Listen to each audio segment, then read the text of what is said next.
El corazón es un cazador solitario. The heart is a lonely hunter. Autora Carson McCullers. Segunda parte. Capítulo 10. Capítulo número 10. Durante 6 semanas, Portia había esperado tener noticias de William. Todas las noches se llegaba a la casa del Dr. Copeland para hacerle la misma pregunta. ¿Sabe de alguien que haya recibido una carta de Willie? Y todas las noches él se veía obligado a decirle que no tenía noticias. Finalmente dejó de hacerle esta pregunta. Entraba en el vestíbulo y le miraba sin decir una palabra. Ella había estado bebiendo. Con frecuencia llevaba la blusa medio desabrochada y los cordones de los zapatos sueltos. Llegó febrero. El tiempo se volvió más cálido y luego francamente caluroso. El sol resplandecía con todo su fulgor. Los pájaros cantaban en los árboles sin hojas y los niños jugaban ante la puerta de su casa descalzos y desnudos hasta la cintura. Las noches eran tórridas como en pleno verano. Luego, al cabo de unos días, el invierno volvió a caer sobre la ciudad. Los suaves cielos se oscurecieron. Cayó una lluvia helada y la atmósfera se tornó húmeda y terriblemente fría. En la ciudad, los negros sufrían tremendamente. Habían agotado las reservas de carbón y todo el mundo luchaba por un poquito de calor. Una epidemia de neumonía asoló las húmedas y estrechas calles. Y durante una semana el Dr. Copeland se vio obligado a dormir en horas inverosímiles y completamente vestido, pero seguían sin llegar noticias de William. Portia le había escrito 4 veces y el Dr. Copeland 2. Durante la mayor parte del día y de la noche no disponía de tiempo para pensar, pero de vez en cuando encontraba una oportunidad para descansar unos momentos en casa. Se bebía una jarra de café junto a la estufa y se apoderaba de él un gran desasosiego. 5 de sus pacientes habían muerto y uno de ellos era Augustus Benedict Maddie Lewis, el pequeño sordomudo. Le habían pedido que hablara en el funeral, pero como tenía por regla no asistir a los entierros, no pudo aceptar la invitación. Los 5 pacientes no se habían perdido por ninguna negligencia de su parte. La culpa había que buscarla en los largos años de necesidades que habían tenido que soportar. Las dietas a base de pan de maíz, vientre de cerdo y jarabe. El amontonamiento de 4 o 5 personas en una sola habitación. La muerte de los pobres. Meditaba sobre esto y bebía café para mantenerse despierto. A menudo se llevaba las manos a la barbilla porque recientemente, cuando estaba fatigado, su cabeza no se mantenía firme a causa de un ligero temblor de los nervios del cuello. Más tarde, durante la 4ª semana de febrero, Portia vino un día a casa. Eran tan solo las 6 de la mañana y el doctor estaba sentado junto al fuego de la cocina, calentándose un cazo de leche para desayunar. La joven estaba saturada de alcohol. Despedía un fuerte y dulzón olor a ginebra, y las ventanillas de la nariz del doctor se ensancharon con disgusto. No se molestó en mirarla, sino que siguió ocupándose de su desayuno. Desmenuzó un poco de pan en el bol y le echó la leche caliente. Preparó café y puso la mesa. Luego, cuando estuvo sentado ante su desayuno, miró a Portia severamente. ¿Has desayunado ya? No voy a desayunar, repuso ella. Te hará falta, si es que tienes intención de ir a trabajar hoy. No voy a ir a trabajar. El médico sintió miedo. No quiso preguntar más. Mantenía sus ojos fijos en el bol de leche y tomaba pequeñas cucharadas de esta con mano poco firme. Cuando hubo terminado, miró a la pared que había encima de la cabeza de la muchacha. ¿Te han comido la lengua? Iba a contártelo. Vas a oírlo. Tan pronto como pueda hablar, voy a contártelo. Portia se sentó y permaneció inmóvil en la silla, sus ojos moviéndose lentamente de un rincón de la pared al otro. Los brazos le colgaban sin fuerza y tenía las piernas entrelazadas flácidamente. Cuando dejó de mirarla, el médico experimentó por un momento un peligroso sentimiento de alivio y libertad, que era tanto más agudo cuanto que sabía que pronto ese sentimiento sería destrozado. Arregló el fuego y se calentó las manos. Luego lió un cigarrillo. La cocina se encontraba en un estado de orden y limpieza inmaculados. Las cazuelas de la pared brillaban con la luz de la estufa y detrás de cada una de ellas podía percibirse un redondel negruzco. Se trata de Willie. Lo sé. El médico lió el cigarrillo cuidadosamente entre las palmas de sus manos. Sus ojos miraban inconsideradamente a su alrededor, buscando ávidamente los últimos dulces placeres.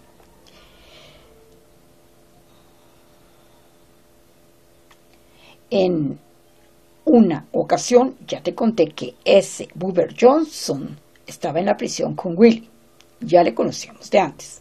Ayer lo mandaron a casa. Y Willie ha quedado inválido para toda su vida. Al Dr. Copeland le tembló la cabeza. Se apretó el mentón con la mano para mantenerla firme, pero el obstinado temblor era difícil de controlar. Anoche llegaron unos amigos a casa y dijeron que Buster había llegado y tenía que decirme algo sobre Willie. Fui corriendo y esto es lo que me dijo. Sí, eran tres: Willie, Buster y el otro chico. Eran amigos. Luego pasaron todos esos problemas. Portia se detuvo. Se humedeció el dedo con la lengua y luego se humedeció los labios con el dedo. Tenía algo que ver con la forma como esos guardias blancos se metían con ellos continuamente. Un día estaban trabajando en una carretera y Buster se insolentó. Luego el otro chico intentó huir hacia el bosque. Los llevaron a los tres al campo y los metieron en aquel cuarto frío como el hielo. El médico volvió a decir que sí, pero la cabeza le temblaba y la palabra sonó como un chasquido en su garganta. Hará de esto unas 6 semanas. Siguió Portia. Te acordarás del frío que hizo entonces. Metieron a Willie y a los otros chicos en aquella habitación helada. Portia hablaba con voz baja, sin hacer ninguna pausa entre las palabras y sin que se aliviara la pena en su cara. Era como una canción baja. Ella hablaba y él lo podía comprender. Las palabras sonaban claramente en sus oídos, pero carecían de forma y significado. Era como si su cabeza fuera la proa de una barca y los sonidos fueran como el agua que rompía contra ella y luego fluía por sus costados. Tenía la sensación de que para descubrir las palabras que ya se habían dicho, tenía que mirar a su espalda. Y los pies se les hincharon y allí quedaron en el suelo, haciendo esfuerzos y gritando. Y no venía nadie. Estuvieron gritando durante 3 días y 3 noches y no fue nadie. Estoy sordo, dijo el doctor Copeland, y no puedo entender. Metieron a nuestro Willie y a los chicos en aquella habitación fría como el hielo. Había una cuerda que colgaba del techo. Les quitaron los zapatos y les ataron los pies desnudos a la cuerda. Willie y los otros chicos se quedaron allí con la espalda sobre el suelo y los pies en el aire. Y los pies se les hincharon. Y ellos no dejaban de luchar y gritar. Hacía un frío terrible en la habitación y se les helaron los pies, se les hincharon los pies y estuvieron gritando durante 3 días y 3 noches y no vino nadie. El doctor Copeland se apretó la cabeza con las manos, pero no consiguió detener el constante temblor. No puedo oír lo que dices. Luego, al final, vinieron a buscarles. Rápidamente se llevaron a Willie y a los otros a la enfermería y tenían las piernas hinchadas y congeladas, gangrena. Le cerraron los 2 pies a nuestro Willie. Buster Johnson perdió un pie y el otro se recuperó. Pero nuestro Willie está lisiado para toda su vida. Le cortaron los 2 pies. El eco de sus palabras se apagó y Portia se inclinó hacia adelante y golpeó la cabeza contra la mesa. No lloraba ni gemía, sino que se golpeaba una y otra vez la cabeza contra la pulida superficie de madera de la mesa. El bol y la cuchara empezaron a tintinear. El doctor los apartó metiéndolos en el fregadero. Las palabras estaban esparcidas por su mente, pero él no trató de reunirlas. Lavó con agua caliente el bol y la cuchara, escurrió el paño de cocina. Recogió algo del suelo y lo puso en alguna parte. ¿Lisiado? preguntó. ¿William? Portia se golpeaba la cabeza contra la mesa y aquellos golpes tenían un ritmo como el lento batir de un tambor. El médico sintió que su corazón latía también con el mismo ritmo. Suavemente, las palabras cobraron vida y adquirieron significado y el médico comprendió. ¿Cuándo lo mandarán a casa? Portia apoyó la cabeza en el brazo. Buster no lo sabía. Enseguida los separaron a los tres y los pusieron en distintos lugares. Enviaron a Buster a otro campo. Como a Willie le faltan solo unos pocos meses, piensa que es probable que le envíen a casa enseguida. Bebieron café y permanecieron sentados durante largo rato, mirándose mutuamente a los ojos. La taza del médico producía un golpeteo contra sus dientes. Portia vertió un poco de café en un platillo y parte de él se le derramó sobre el regazo. William, empezó a decir el doctor Copeland. Al pronunciar el nombre, sus dientes mordieron profundamente la lengua. El médico sacudió la cabeza por el dolor. Siguieron sentados largo rato. Portia le sostenía la mano. La triste luz matinal daba tonalidades grises a las ventanas. Afuera seguía lloviendo.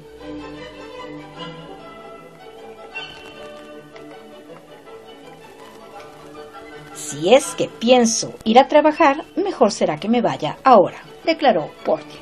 El médico la siguió por el pasillo y se detuvo junto al perchero para ponerse la chaqueta y la bufanda. La abierta puerta dejó penetrar una racha de aire frío húmedo. Highboy estaba sentado en el bordillo con un húmedo periódico sobre la cabeza para protegerse de la lluvia. A lo largo de la acera había una valla. Portia se apoyaba en ella mientras caminaba. El doctor Copeland seguía a pocos pasos detrás y sus manos igualmente tocaban las tablas de la valla para sostenerse. Highboy lo seguía a ambos.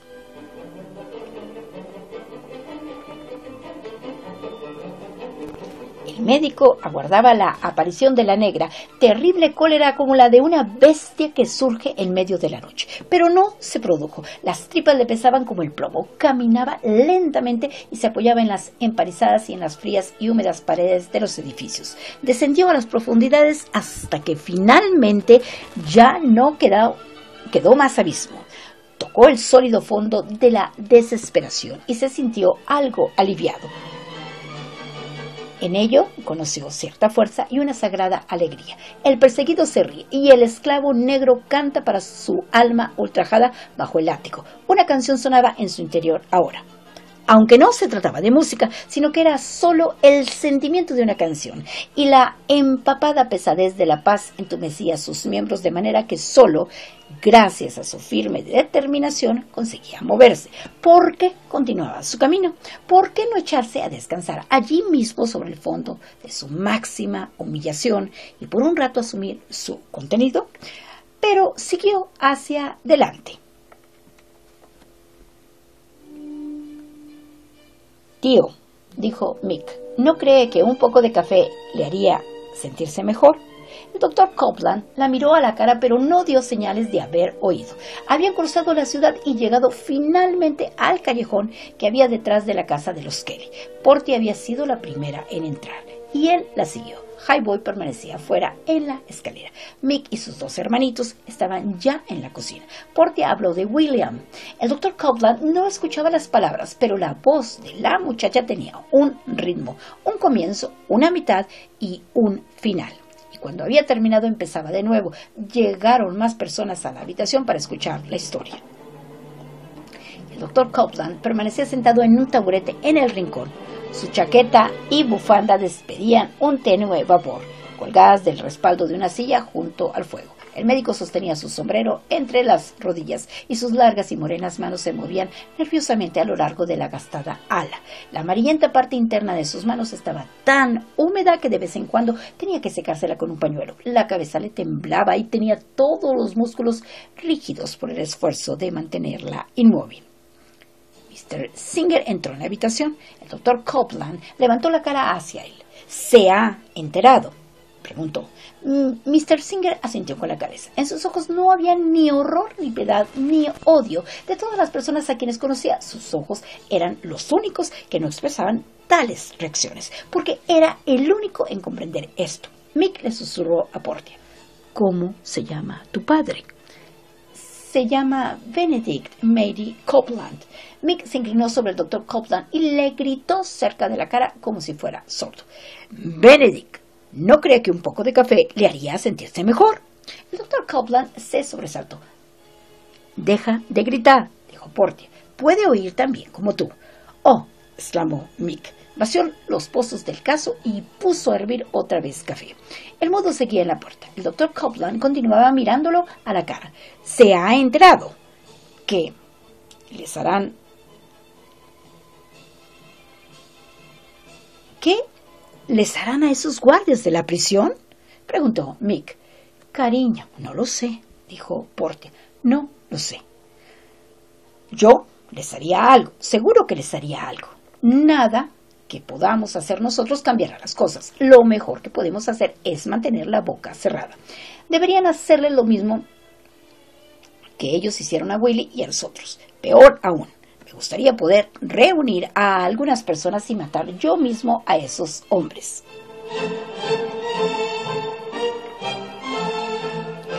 Esa no es forma cristiana de hablar, dijo Portia. Podemos descansar y saber que Satanás los va a ensartar con su horca y los va a freír por toda la eternidad. De todos modos, Willie podrá seguir tocando la armónica. Con los 2 pies cortados, será lo único que podrá hacer. La casa estaba llena de ruidos e inquietud. En el cuarto de encima de la cocina alguien estaba moviendo los muebles. El comedor estaba atestado de huéspedes. La señora Kelly iba corriendo de un lado para el otro, de la mesa del desayuno a la cocina. Mr. Kelly andaba vagando por la casa con un par de holgados pantalones y una bata. Los pequeños Kelly comían glotonamente en la cocina. Podían oírse puertas que daban golpes y voces por toda la casa. Mick sirvió al doctor Copeland una taza de café mezclado con la leche aguada. La leche le daba a la bebida un brillo gris azulado. Parte del líquido se había derramado sobre el plato, por lo que el médico secó primero el plato y el borde de la taza con su pañuelo. La verdad es que no tenía deseos de tomar café. Quisiera poder matarlos, repitió Mick. La casa se calmó, la gente del comedor se marchó al trabajo. Mick y George se fueron a la escuela y el pequeñín fue encerrado en una de las habitaciones delanteras. La señora Kelly se envolvió la cabeza con una toalla y, cogiendo una escoba, subió por la escalera.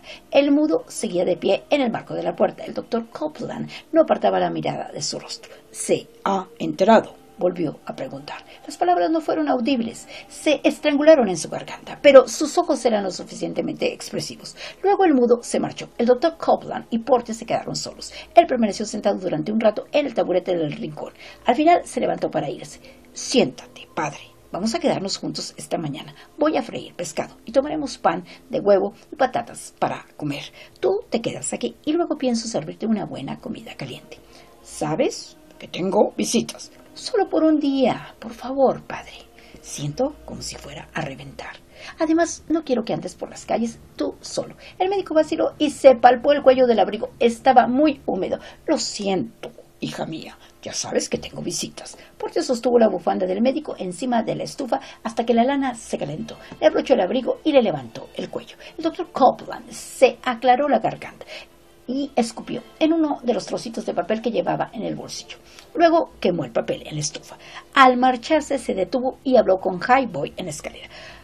Sugirió que Highboy se quedara con Portia si podía arreglar lo de faltar a su trabajo. El aire era penetrante y frío. Del cielo bajo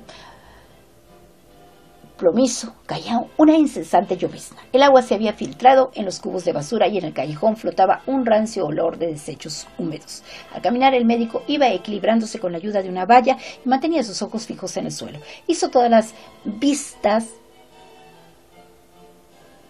y visitas estrictamente necesarias. Luego atendió a los pacientes en su consulta desde el mediodía hasta las 2 en punto. Después se sentó a su mesa con los puños apretados, pero era inútil tratar de cavilar sobre este asunto. sintió deseos de no volver a ver una cara humana. Sin embargo, al mismo tiempo no se veía capaz de permanecer allí sentado, solo en la vacía habitación. Se puso el abrigo y salió nuevamente a la húmeda y fría calle. En el bolsillo guardaba varias recetas para dejar en la farmacia, pero no deseaba hablar con Marcia Nichols. Entró en la tienda y dejó las recetas sobre el mostrador. El farmacéutico apartó su mirada de los polvos que estaba midiendo y alargó ambas manos. Sus gruesos labios se movieron durante un momento sin emitir sonido alguno antes de recuperar su aplomo.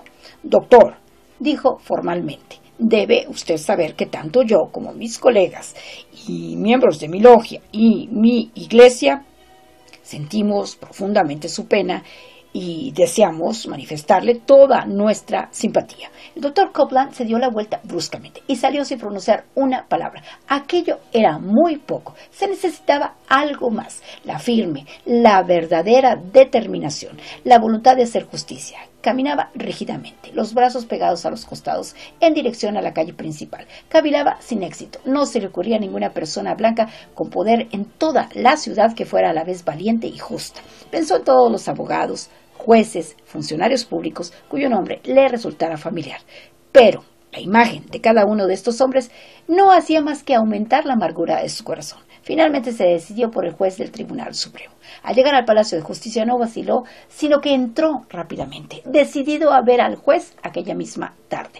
El amplio vestíbulo principal estaba vacío, excepto por algunos desocupados que se recostaban en las puertas que daban a las oficinas de cada lado.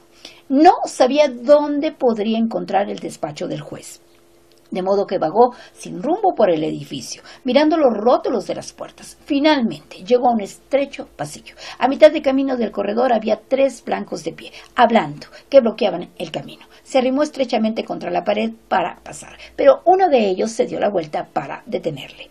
«¿Qué quieres? ¿Sería usted tan amable de decirme dónde está situada la oficina del juez?»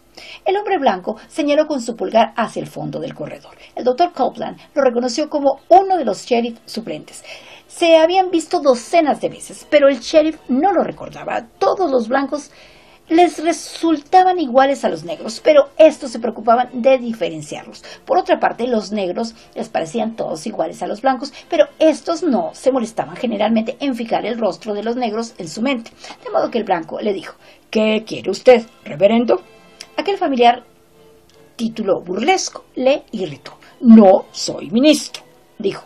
«Soy médico, doctor en medicina. Me llamo Benedict Mary Copeland y quisiera ver al juez inmediatamente por un asunto urgente». El sheriff era como los demás hombres blancos en el sentido de que un discurso claramente enunciado le enfurecía. «¿Eso es todo?», se burló. Hizo un guiño a sus amigos. «Digamos entonces que soy un sheriff suplente, que me llamo Mr. Wilson y que le digo a usted que el juez está ocupado. Vuelva algún otro día». «Es imprescindible que vea al juez», dijo el doctor Copeland. «Aguardaré». Había un banco en la entrada del pasillo y se sentó en él. Los 3 blancos continuaron hablando, pero él sabía que el sheriff le estaba vigilando. Sin embargo, estaba decidido a no marcharse.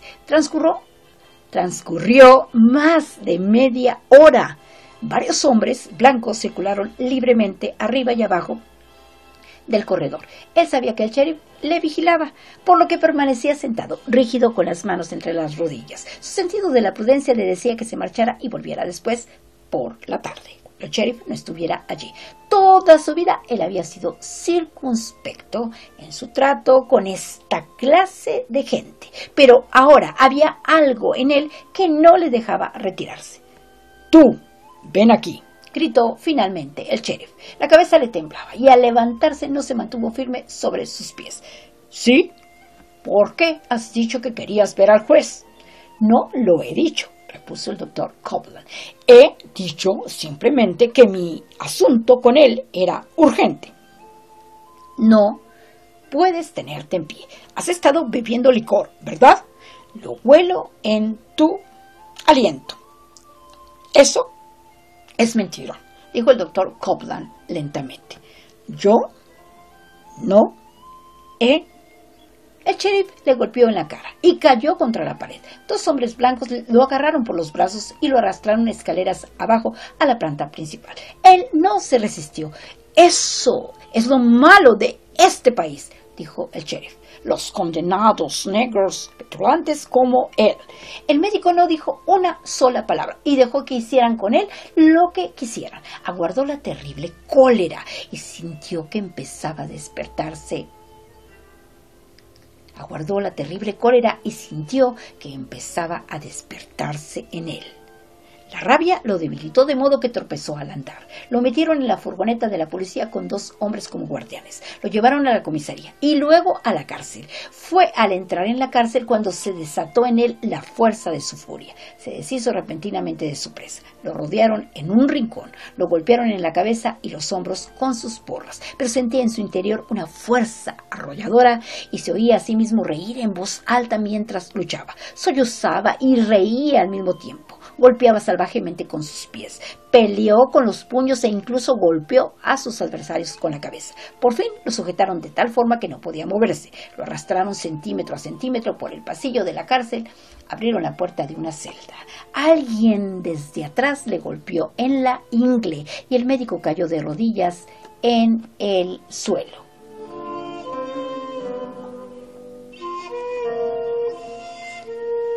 En el exiguo cubículo había otros 5 prisioneros, 3 negros y 2 blancos.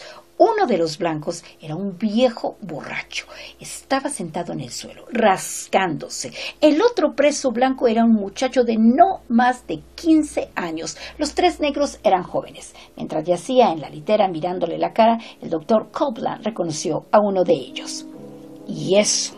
¿Que está usted aquí?, preguntó el joven. ¿No es usted el doctor Copeland? El médico respondió afirmativamente. Me llamo Daddy White. Le operó usted las amígdalas a mi hermana el año pasado. La helada celda estaba impregnada de un olor repugnante.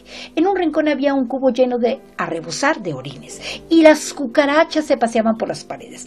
El doctor Copeland cerró los ojos y debió quedarse dormido inmediatamente, porque cuando levantó otra vez la mirada, la pequeña ventana enrejada estaba negra y en el pasillo brillaba una luz potente. En el suelo había 4 platos de hojalata vacíos. Su cena de col y pan de maíz estaba a su lado. Se sentó en la litera y estornudó varias veces con violencia. Al respirar, la flema le producía un estertor en su pecho. Al cabo de un rato, el joven blanco empezó a estornudar también. Al doctor Copeland se le habían acabado los trozos de papel y tuvo que usar las hojas de una libreta de notas que llevaba en el bolsillo. El muchacho blanco se inclinó sobre el cubo del rincón y simplemente dejó que corriera el agua que le salía de la nariz sobre la perchera de la camisa. Tenía los ojos dilatados y las mejillas enrojecidas. Estaba acurrucado en el borde de una litera y gemía. Poco después fueron conducidos al retrete y a su regreso se prepararon para dormir. Eran 6 hombres para ocupar 4 literas. El viejo se echó en el suelo y empezó a roncar. Daddy y otro de los muchachos se metieron juntos en una litera. Las horas fueron interminables. La luz del pasillo les quemaba los ojos y el olor de la celda convertía cada respiración en un suplicio. El médico no podía entrar en calor. Los dientes le castañeteaban y experimentó un violento escalofrío. Se incorporó envuelto en la sucia manta y empezó a balancearse hacia adelante y hacia atrás. 2 veces alargó la mano para tapar al muchacho blanco, el cual murmuraba y extendía los brazos en sueños. El médico se tambaleó, la cabeza entre las manos, y de su garganta brotó un gemido acompasado. No podía pensar en William, ni tampoco podía cavilar sobre su firme propósito y obtener fuerza de ello. No podía sentir otra cosa que la desgracia que le embargaba. Más tarde le aumentó la fiebre, sintió como una oleada de calor por todo el cuerpo, se echó hacia atrás y le pareció que se hundía en un lugar cálido y rojo y lleno de confort. A la mañana siguiente salió el sol. aquel extraño invierno sureño tocaba su fin. El doctor Copeland fue puesto en libertad. Un pequeño grupo le esperaba fuera de la cárcel. Mr. Singer estaba allí, y Portia, Highboy y Marshall Nichols estaban presentes también. Sus caras aparecían confusas y no podía distinguirlas claramente. El sol brillaba con fuerza. Padre, ¿no sabes que esta no es forma de ayudar a nuestro Willy? Andar enredado con blancos en el Palacio de Justicia. Lo mejor que podemos hacer es mantener la boca cerrada y esperar. Su potente voz resonaba débilmente en sus oídos. Subieron a un taxi y poco después se encontraba en casa con la cara apretada contra la fresca y blanca almohada.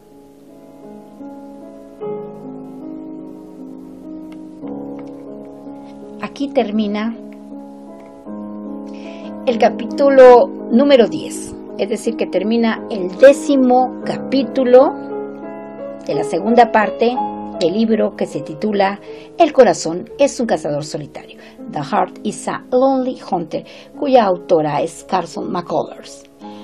Es la 1:00 con 8 minutos y hoy es un esplendoroso día, viernes 15 de octubre del 2021.